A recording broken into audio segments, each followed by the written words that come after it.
Well, you talk about like someone who stands up against the greats with a singular voice. All you need to hear is one. It's like those great jazz musicians. You can tell the difference between Dexter Gordon and John Coltrane, you know, and just in a few notes, whether it's and Norm Macdonald's one of those guys who would just, you could tell a joke, they could get nothing, and then he could tell that same joke and murder with it, all because of the way his incredible, unique delivery. And there was an innate sense to him of what was funny, and an impeccable timing that was just, you know, the best form of it was for stand-up. Also, conversation. I mean, just to be in a room with him, or be on a plane with him. As a comedian, then do you learn from each other as far as that goes? Do you kind of like, okay, he told this joke this way, and do you kind of like that friendly competition, and you know, who can tell the joke better? No, it's like tennis. It's definitely like tennis. I mean, you want to play with somebody better than you. And Norm was the funniest guy in the room. Norm wasn't necessarily the one who got always the biggest laughs from the audience, but from the comedians, we knew he was a particular genius, you know. Norm would have this incredible ability to tell a joke and you have no idea where it's going. And then you get lost and you think, oh, man, I know where this is going. But then the next thing you know, you forget. He was a master of turns and sleight. And like, you know, last time I performed with him in 2016, I didn't know it was going to be the last time I performed with him. I just found that out in my old pictures, and he was like about ready to light a cigarette, and then he would tell a joke, and then you know, and then it was just anything that could be funny, you know. And all afternoon, as we do this, you've been playing on and off with a cigarette. Do you smoke? I quit smoking a year ago. Good for you. Thank you. You quit smoking. Yeah. And when you smoked at the Tomorrow Show, we puffed. We didn't smoke. We puffed. You probably caused many children to start smoking. So you hold a cigarette and you never light it? Yes, it helps me. I have an oral fixation, the doctors tell me. That never... I'm like Beretta.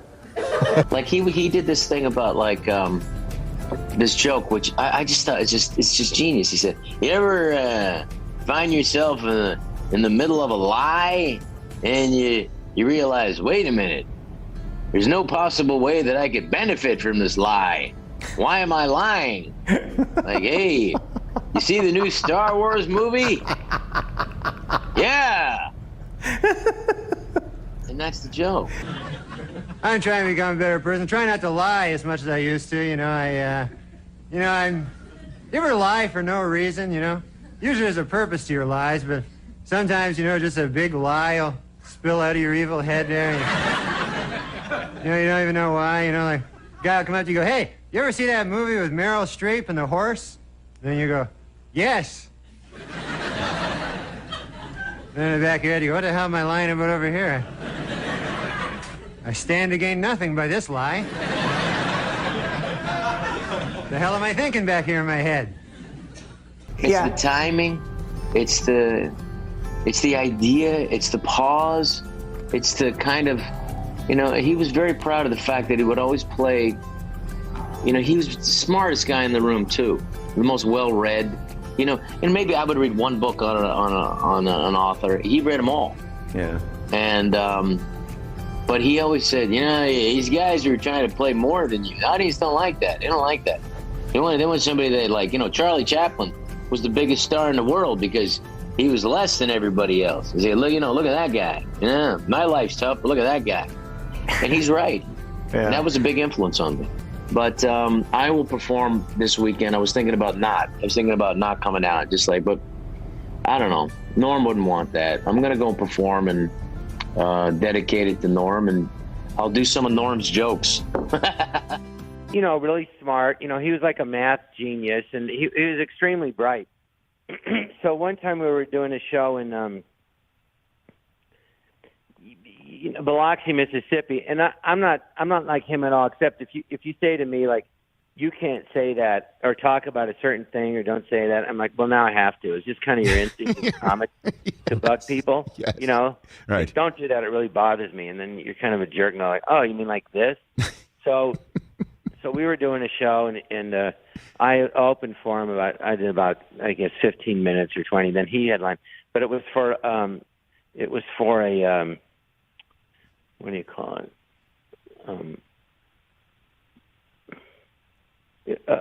When they comp the audience, you know what I mean? For big gamblers, I forget the word. Yeah. So there wasn't people paying tickets, but anyway, they did it. We did it. So he's doing the show, and he's very funny, but he's dirty. So all of a sudden, someone yells out, "Well, we don't like that kind of talk." So there's about, I don't know, 400 people there, and he goes, "Well, how many of you don't like that kind of talk?" You know, and it was like practically the whole room. He goes, "Well, how many of you don't mind?" And it was like 20 people.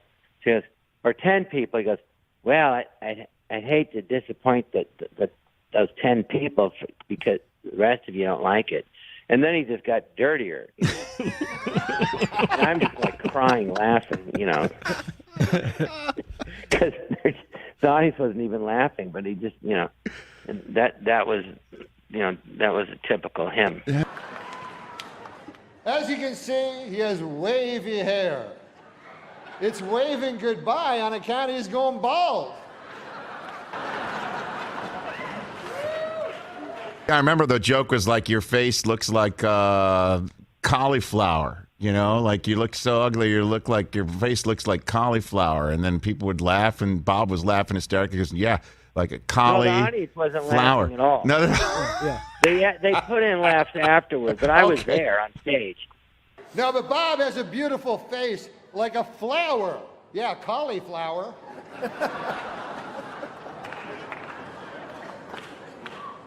No offense, but your face looks like a cauliflower.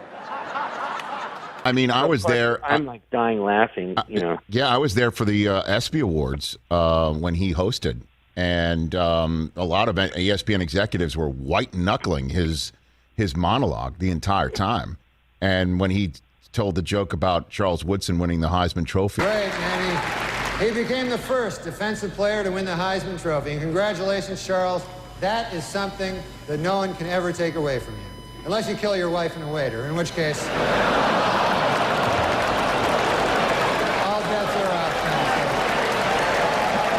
off. Did they laugh? Well, there was a lot of, I think, sort of whoa and nervous laughter, and then cutting away to athletes who were just like shaking their heads like they didn't know what to do. They had no idea what to do with their faces, you know, at that time. Right, it's like that. And he you know, you take a big risk when you do that. I mean, he did that at the casino. We were banned I couldn't work there for 5 years. Really? Are you serious? Mm-hmm. He got banned from that casino in Biloxi, Mississippi? Well, and he was gambling, and he got caught counting cards. Oh, there's that, too. Well, I mean... So the combo...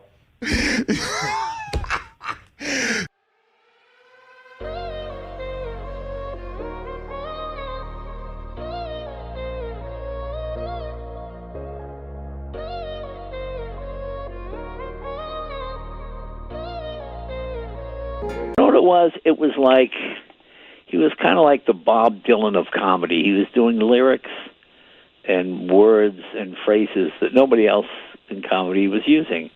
And it wasn't that he told jokes as much as just told stories in a funny way and had a just funny inflection. It was truly an original. I mean, that was, you know, everybody else wrote jokes. He talked funny. And just having a conversation with him was, even when he told a joke, he did it in such a way you think he was just talking, you know. Right. I mean, he talked about, I saw him on a show, this was a joke he told. It was pretty funny. So the guy goes into this, guy's going to story, you know, and we're going to story. You know how he would just do that weird talking. Right. And he says, give me says to the clerk, hey, give me a Polish sausage. And the guy says, oh, are you Polish? And says, first of all, it's very insulting, okay? I come in for Polish, tell you after I'm Polish. He says, you know, if I came in and asked for a pizza, would you ask I'm Italian? If a Chinese food, you say, are you Chinese? well, why did you ask if I was Polish? And the guy says, because this is a hardware store. And it was, I mean, he told it much funnier than I told it. And it's, I don't think it was his joke, but it was one of those jokes that goes around. Right. But when he told it was just so hilarious. I mean, and it's so deadpan, and it's such a, him, Bob Newhart, they're just legendary guys. And he was not a guy, I tried to teach him how to drive. I had him on my show, the car show, and we went out to the racetrack out of Willow Springs, right? And I'm going to get an Alfa Romeo, And I go, this is the steering wheel here? Yeah, that's the steering wheel. Okay, and I'm riding next to him. And he's going 18, 19 miles an hour. He goes, oh, this thing is pretty quick. I go, no, it's not. No, you're only going 18 miles an hour. I never knew how he even got around L.A. because he never drove. So this was before Uber or anything, Right. No, you would always ask friends for a ride. Always. Yeah. So I said, well, let me show you what it can do, So I get in the car, I go a little fast. I'm going 25, 30. He's going, hey, whoa, hey, slow down there. Hey, take it easy. Hey, take it. I go, no, we're going 35 miles an hour. We're on a racetrack. There's not even another vehicle on the course. And he was hilarious. And he was, at one point, he got it up to 50 miles an hour. He's like, oh, this is really flying. Hey, we're moving here now. Hey, that whole thing. And, he was just great. He was just great. Still have your foot on the brake. Going to put it in drive. All right, let's proceed forward. By pressing the gas. Yes. Take your foot off the brake. Just lightly press the gas, right? Yeah, there you go. There you go. There you are. And obviously turn the wheel right to go around. Yeah, okay. My God, I'm a good car driver. How do you get around L.A. without a driver's license? Uber? So Uber must be like a godsend for you, huh? Yeah. Oh, my Lord. Wait. That's not the... That's great. You know what happened there, Jay? You were going 24 miles an hour. Was that it? Yeah, you're going 24. I confused the brake with the gas momentarily. Oh, okay. Yeah, that's not a good thing to do. Well, look, you're going 47 now. This is a new record. It's a new record, man. This is fun. Oh, my Lord. Wait, Jay? Okay. You're doing all right. He was, if you didn't know he was Norm Macdonald, you think he was just some sort of odd character, Right. But truly a character in the best sense of that word. He was a great impressionist. He did a great Burt Reynolds. Oh, that was brilliant. Oh, yeah, right. I mean, right down where you thought, is that Burt Reynolds? Hey, check out the podium. Look at this. Mr. Reynolds has apparently changed his name to Turd Ferguson. Yeah, that's right. Turd Ferguson. It's a funny name. Great. He did a great Letterman. I'd never seen anybody do Letterman. And he did a great Letterman. It was really, really, I think even Letterman was like, whoa, You got any gum?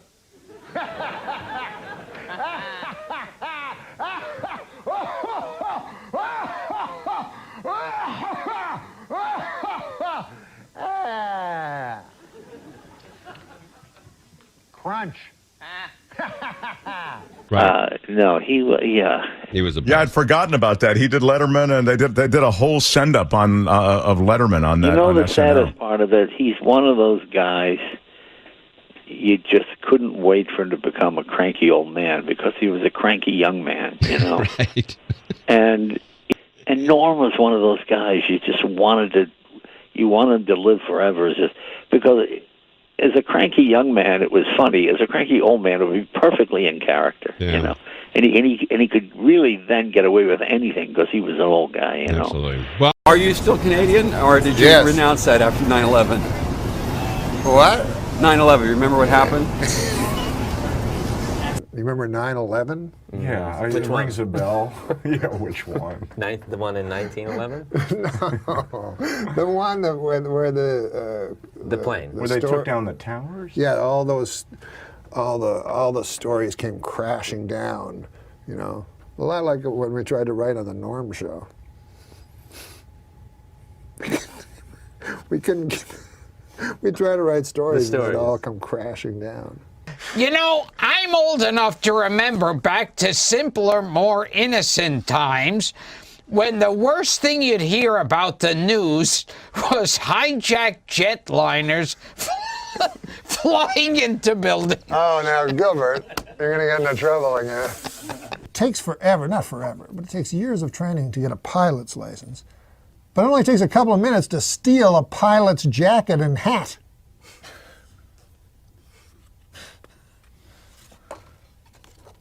And then do some, terrorist act, I guess. Yeah, I guess I was not living because I was thinking it was going to be a terrorist. You were worried about a terrorist act. I was a little nervous. Did you see Olympus Has Fallen? No. This week I learned, just because I masturbated to that picture of a guy falling to his death on 9/11 doesn't mean I have to share it. Hey, for the 9th consecutive year, Nick, JetBlue Airlines ranked first for satisfaction among all North American airlines. But you know what ranked least in satisfaction? 9/11 Airlines. What a terrible name for an airline. It reminds me of that tragedy. Oh, 9/11. Yeah, don't laugh at 9/11 What? again. 9/11.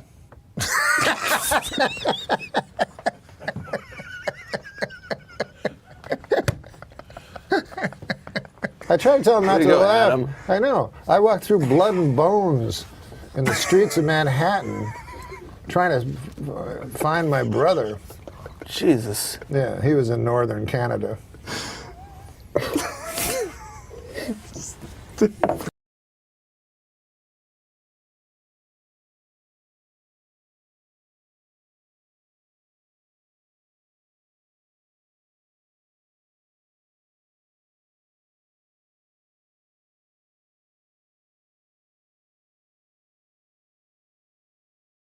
And you were the guy that was laughing and joking about it, like only 4 weeks ago when I told you my story about walking ankle deep in blood and bone to try to find.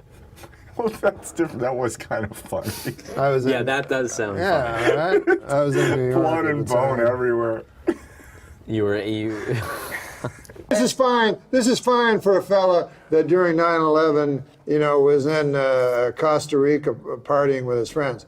I was walking through the blood and the bones So you were put off by that, Jim? in Manhattan. A little bit. I can't believe you wrote And I it. had to get new pants because of the blood and the bones. Just now or back then? Back then, I was ankle deep in blood and bones. You went through the war, Norm. Well, it was an attack on our country. Do you want to hear my impression of the That's going to be you if you don't lose weight. You want to hear my impression of the 9/11 call from Johnny The Carson? 911 call. Yeah, I'm sorry. But 9/11 was a national tragedy. Yes, it was. Why do you laugh at that? You said it. Johnny Carson died at 80 years old. Okay, Johnny Carson died at 80 years old. Would you like to hear my impression? Were you in New York when the Twin Towers fell? No, I was in Los Angeles. Well, either way, it was a national tragedy. It was. Yeah, I know. 9/11.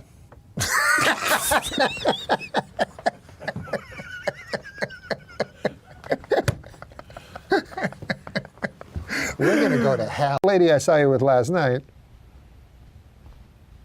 It's rude. Bit of a hippo. I read about a hippo swallowing a man, and I thought of you. No, you remember Ruth?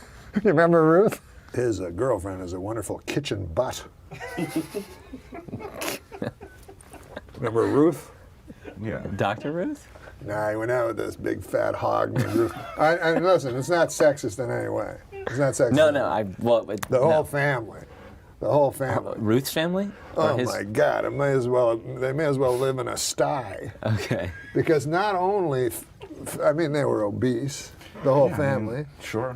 But they were filthy. Like pigs. Like pigs, they would eat, and then the food would fall on them.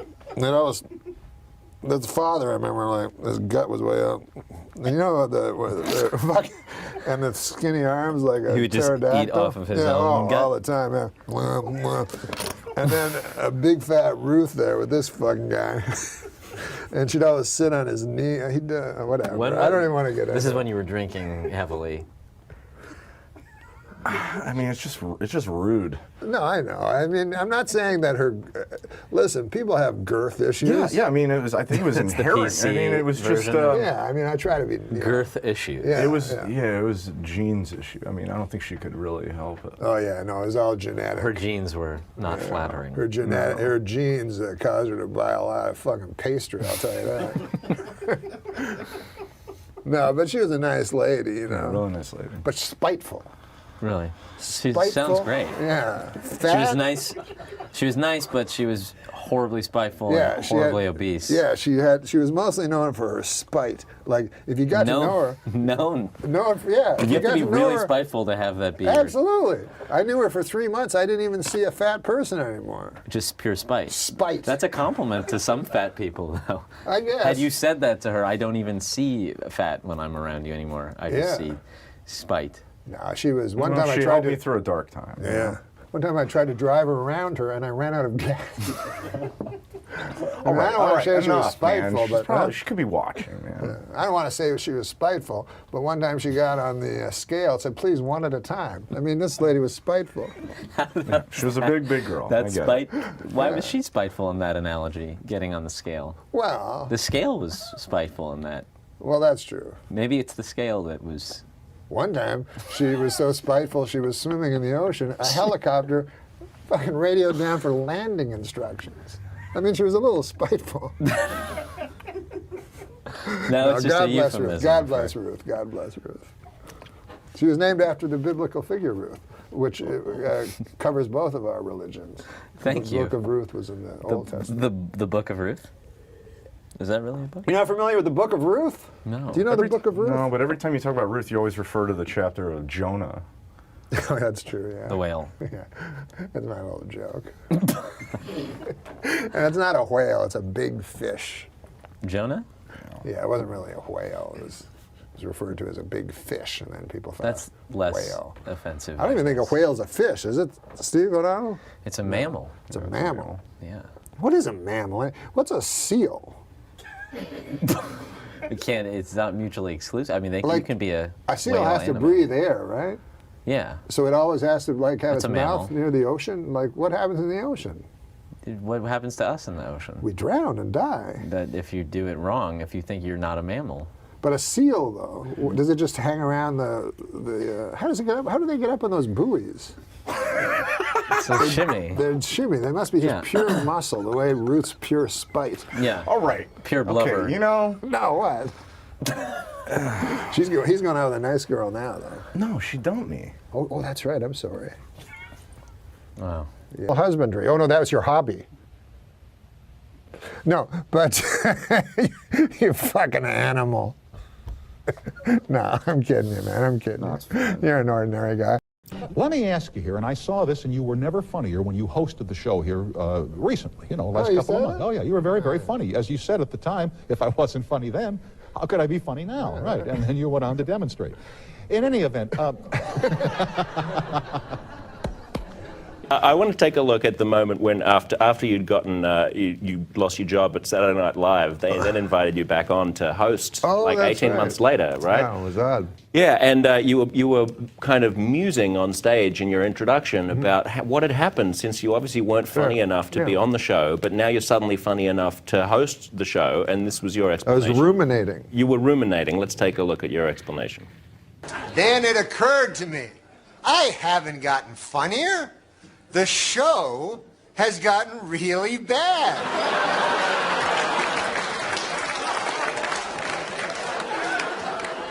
So yeah, I'm funny compared to, well, you'll see later. But okay, so let's recap. The bad news is I'm still not funny. The good news is the show blows. I remember when I was doing that, and you can hear it if you listen to it, but the writers booed during that, After not writing anything for the entire show, they booed. It's ballsy. It's a ballsy thing to do. I assume you wrote Did you run it by? I mean, you must run it by. You must do the dress rehearsal and run it by the producers and the writers. I was going What to did do. they say? I was going to do a thing that I thought would be really cool, and I was talked out of it. But I was going to do the monologue and then leave and let them do the rest of the show by themselves, which I thought would be good for the show because it would be, you know, they'd have to band together and, you know, work around the fact that the host wasn't there and stuff like that.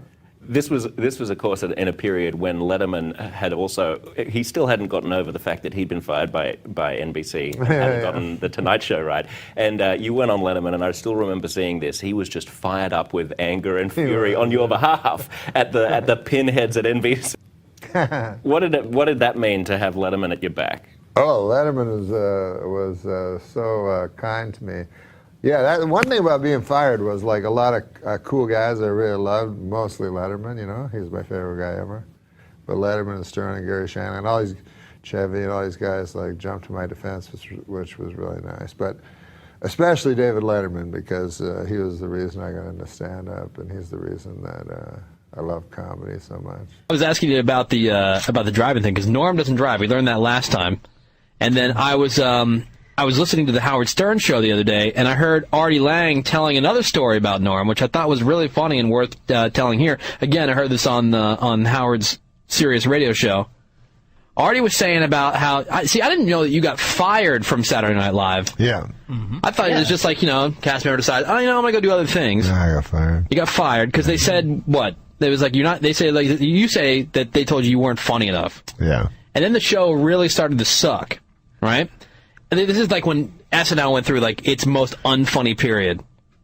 And then they asked Norm to come back to host. That's right, they did, yeah. So he's like, wait a minute, I'm not funny enough to be on the cast, but I'm funny enough to come host. So there was a couple ideas, one of which was Norm was going to come in, do the opening monologue. Oh, Artie said that? Artie said that? Yeah, he's telling the story. Oh, that was I had an idea. I think I know what you're saying. And the idea was to go out and do the opening monologue, because you know how now the host is like in every, it didn't start that way, but now like whoever hosts in the show, he's in like every single sketch. Artie said this on the air? Yeah. So I guess the one of the thoughts, and he said that you obviously ended up not going through with it, and you thought about it for a almost did it. Yeah, I'm telling you, this I was like, it would have been the coolest. That would have been the greatest thing. Yeah. He was going to do the opening monologue, get in the elevator, and then leave, because it's a live show, but he was just going to bail. Because his character is going to be like in all the sketches, which is not...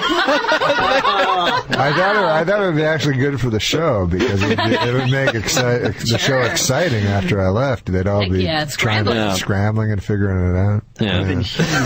Yeah. But, See, I didn't know that they fired you. Yeah. I wept a little for you, because I already tell every story I ever tell. Well, you know how many comics out there don't give a fuck, but kind of still do? You have to kind of still do to eat. That guy Norm truly doesn't. He's so fucking funny. One of my best opening monologue jokes ever. Did you ever see? Remember that whole thing when he was doing Weekend Update and they told him to make it funnier. So he didn't. He just was more Norm the next week. So eventually, of course, he gets fired. So then he goes off into the Hollywood world. He's got a TV show or a hit movie or some shit. So now they bring him back to guest host on SNL. And I'm going to butcher this, but he kind of came out. He's like, yeah, so,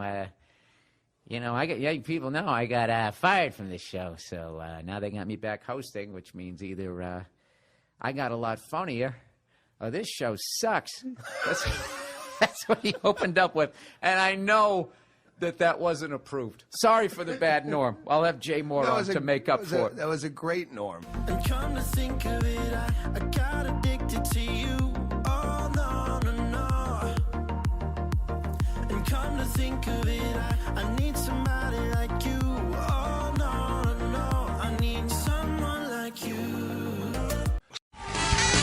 Ladies and gentlemen, Norm Macdonald.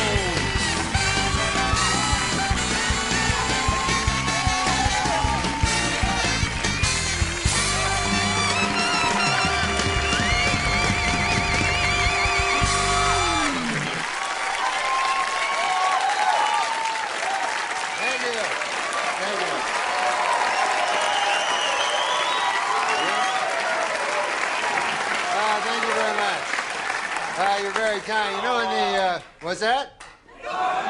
Oh yeah, no, you're absolutely right. That is my name. You know, when the people here asked me to do the show, you know, I gotta say, I felt kind of weird. You know, I don't know if you remember this, but I used to actually be on this show. You know, I used to do the weekend update news routine. You remember that? And yeah, that's where I did the make-believe news jokes. You know, that was me, right? So then, a year and a half ago, right, I had a sort of a disagreement with the management at the NBC. I wanted to keep my job, right? And they felt the exact opposite. So you see, they fired me because they said that I wasn't funny, you know? Now, with most jobs, I could have had a hell of a lawsuit on my hands for that, but see, this is a comedy show. So they got me, you know, you don't want it. But now, this is the weird part, right? It's only a year and a half later, and now they asked me to host the show. So I wondered, I go, hey, wait a second here. Hey! I go, how did I go in a year and a half from being not funny enough to be even allowed in the building to being so funny that I'm now hosting the show? How did I suddenly get so damn funny?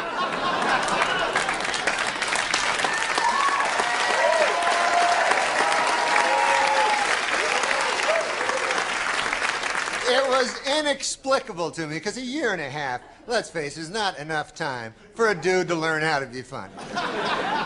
Then it occurred to me, I haven't gotten funnier. The show has gotten really bad.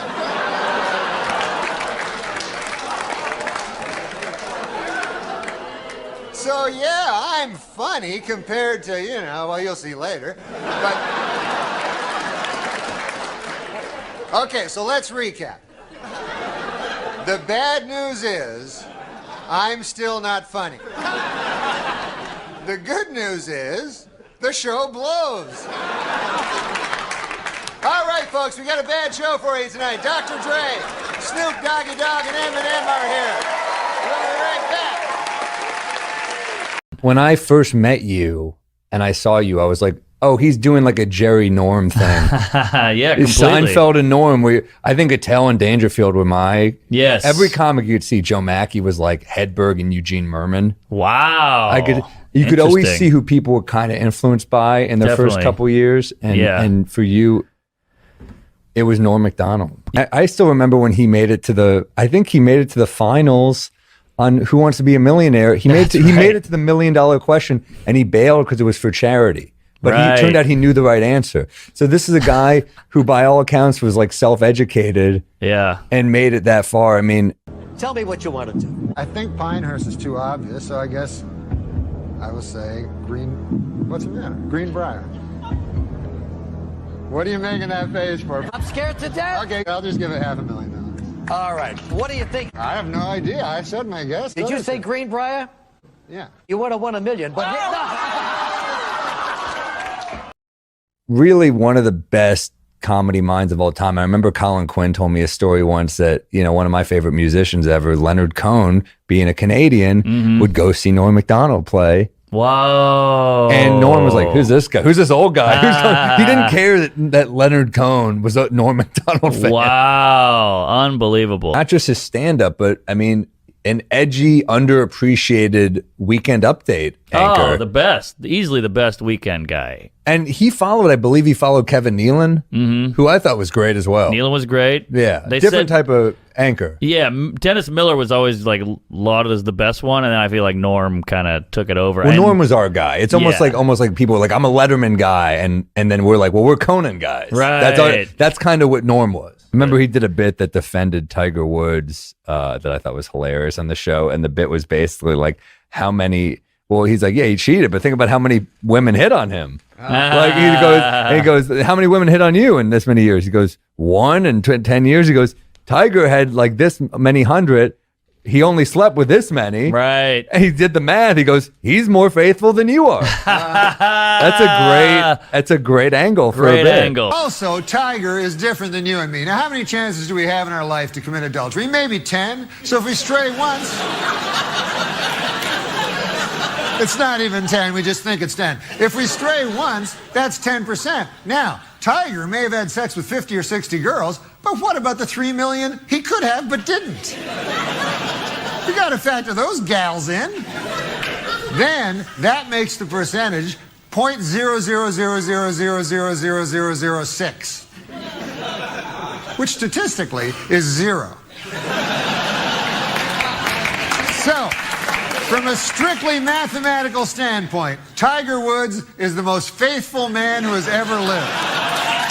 A lot of great comics are like, well, I think it was more like the media was tearing Tiger to shreds. And even though we can agree what he did was wrong, I think he felt for him. And that was his way of being like, I feel for this guy that is being railroaded. Like, when you see the Tiger doc, you do feel for him. Sure, you know? of course. There's nuance to the picture, and he added nuance.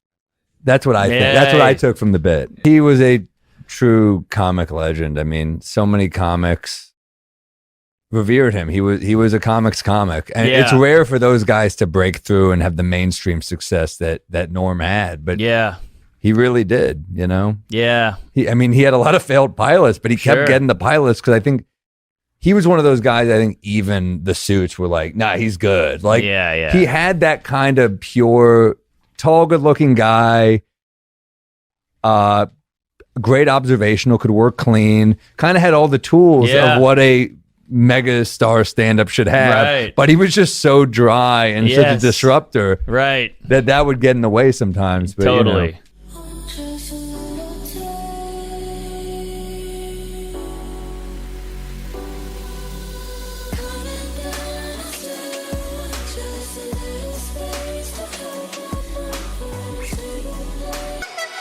I met him twice. And the first time I met him was I was doing this comedy style competition at Caroline's, and it was the Final Four. It was me, Dan Soder, who eventually beat me in the final two. It was me, Soder, Nick Cobb, and Adam Newman. Wow. And Norm Macdonald was just chilling in the crowd watching. Damn. And he couldn't have been nicer. He was so freaking nice to all of us. Yeah. Complimenting our acts, being like, man, I can never do this type of thing, you know. So cool. And then the other time I met him was on Last Comic Standing when he was a judge, and I got eliminated in the first round. I had a pretty good set, better than a lot of people who moved on, but it's NBC. Let's face it. That's how it goes.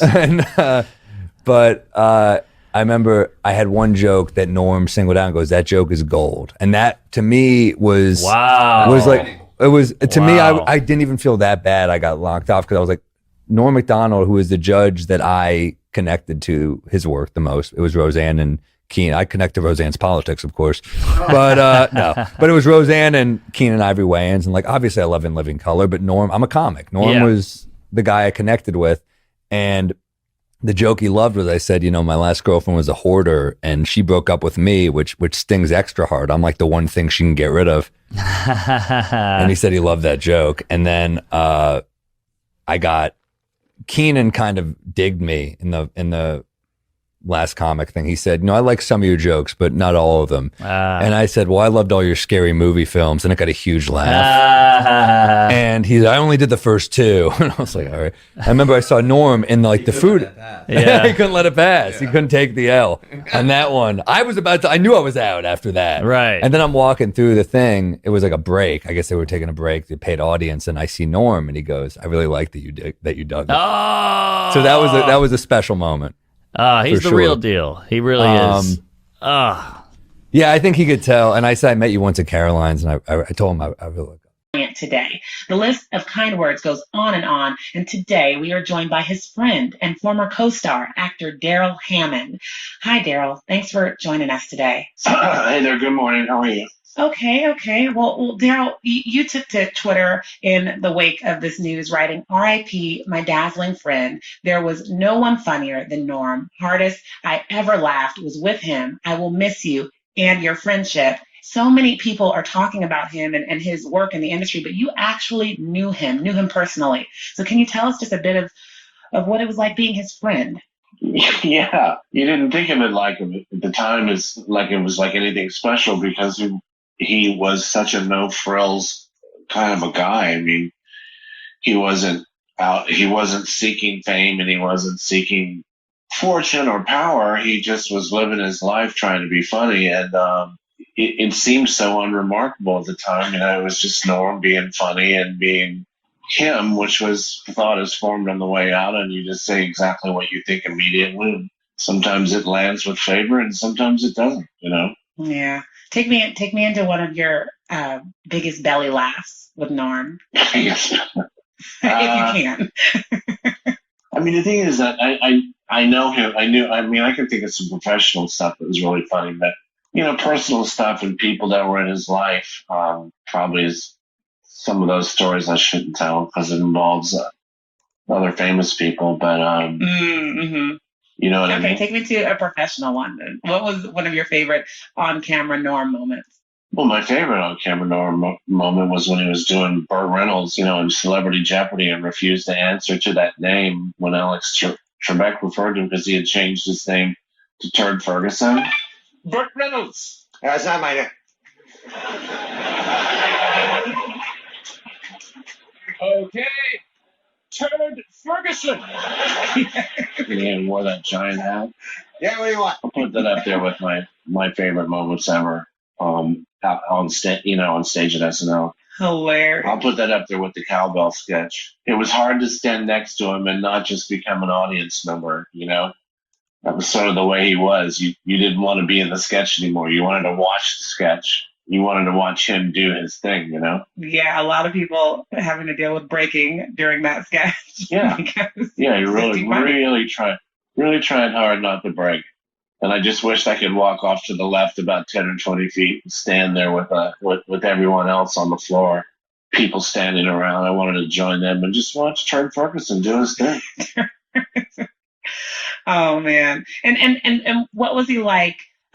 Just, coming into set, just take me into his personality a little bit off camera. Super low key.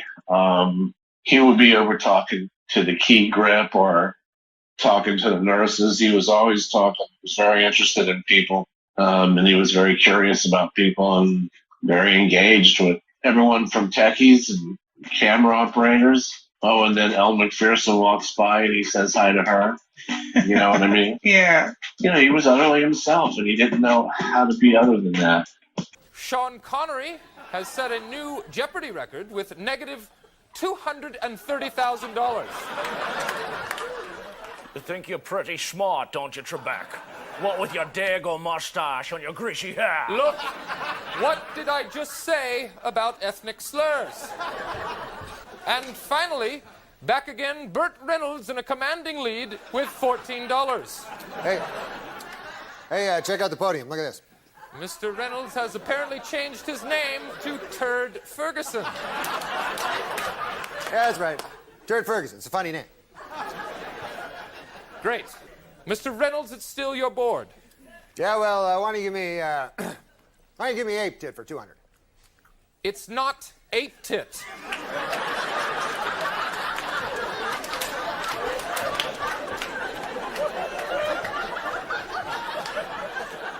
It's a petite, never mind. Yeah, I'll take the condom thing for 8,000. That's condiments. For 400. This condiment is made from mustard seed. This is the sound a doggy makes. Mr. Connery. Moo. No. Well, that's the sound your mother made last night. Burt Reynolds. That's not my name. Okay. Turd Ferguson. Yeah, what do you want? You buzzed in. No, I didn't. Yes, you did. Yeah, well, that's your opinion. Mr. Reynolds, what are you doing? Yeah, I found this backstage. Oversized hat. It's funny. No, it's not.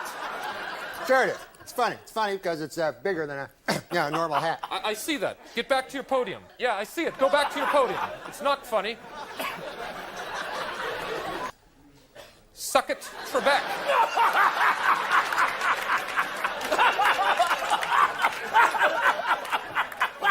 That's all the time we have. Good night. Mike, would you get that off me?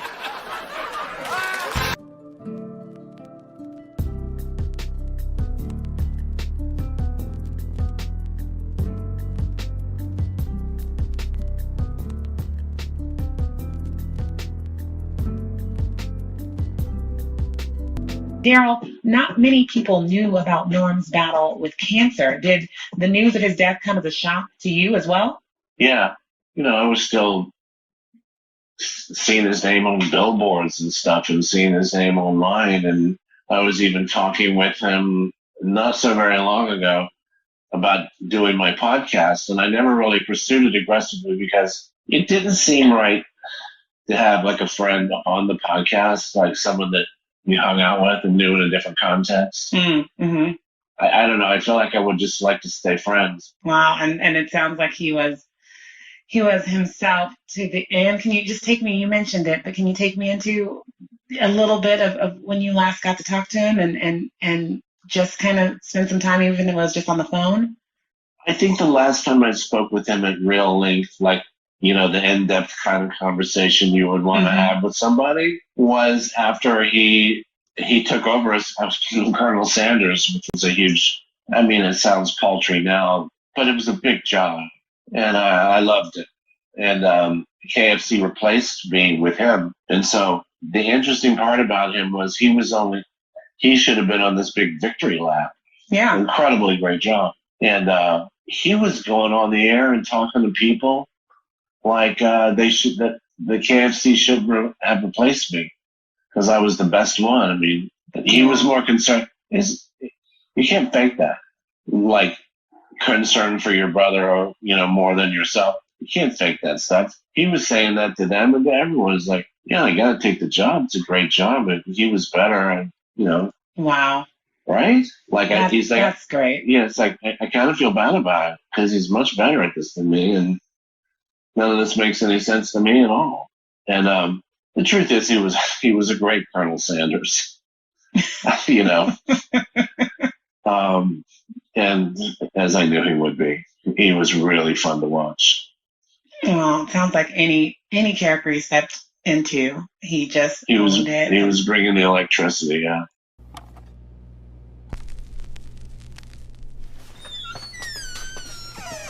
Howdy, folks. It's me, Colonel Sanders.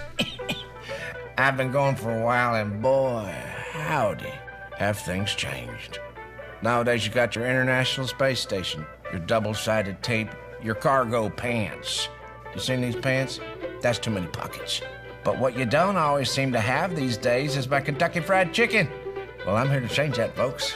I'm here to make sure my chicken's still as tasty and delicious as it ever was. I'm Colonel Sanders. And I'm back, America. I'm back, America! It's still finger-licking good. Here are some slides for my research trip down to Nashville. Now, here I am at the airport. Here I am trying classic Nashville hot chicken with its spicy, smoky flavor. Here I am thinking, man, this would be great with my crispy hand-prepared chicken.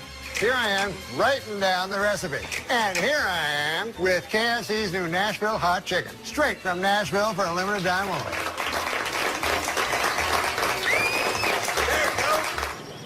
It's finger-licking good. Pick one of your favorite deadly sins. Well, gluttony. I remember one time a preacher that I used to know when I was a young boy.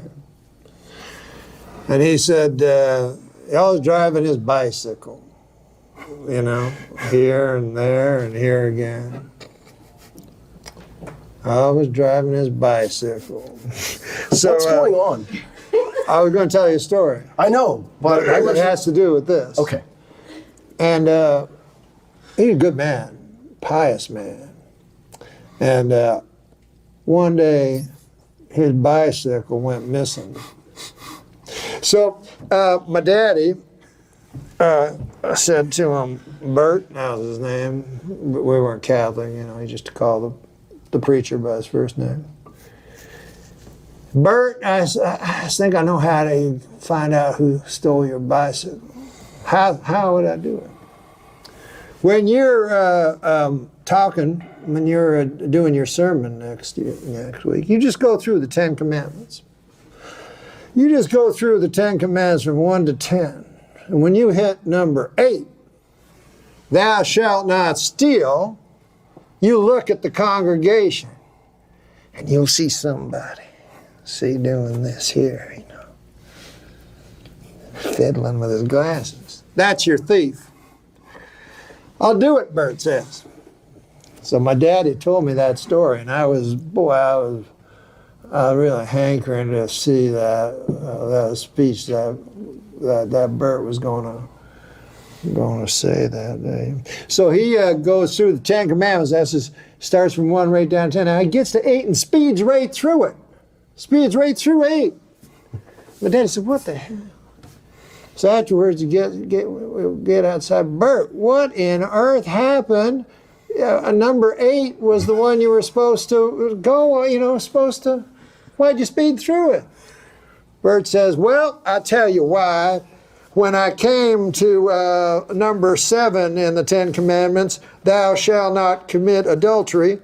By golly, I remember where I put my bike." He was fucking Widow McClanahan. Then it's not adultery. She's a widow. No, but he's a man of the cloth. Oh, he's a Catholic. He's a priest. No, he's a reverend, but we have our, you know. So that's how we got there from the 7 deadly sins. Okay. Yeah. And come to think of it, I got addicted to you. Oh, no, no, no. And come to think of it, I need somebody like you. Oh, no, no, no. I need someone like you. So that's where I would inform myself. I would take, I was trying to take you, I would take lust. Yeah. Because that's what I have most for. Lust for power. Lust for money, lust for your glasses. Nice. Lust for your hat. Would you ever do that? Just take in the back of your mind and just talk a regular conversation, but in the back of your mind you're coveting something. It gives you an intention. Yeah.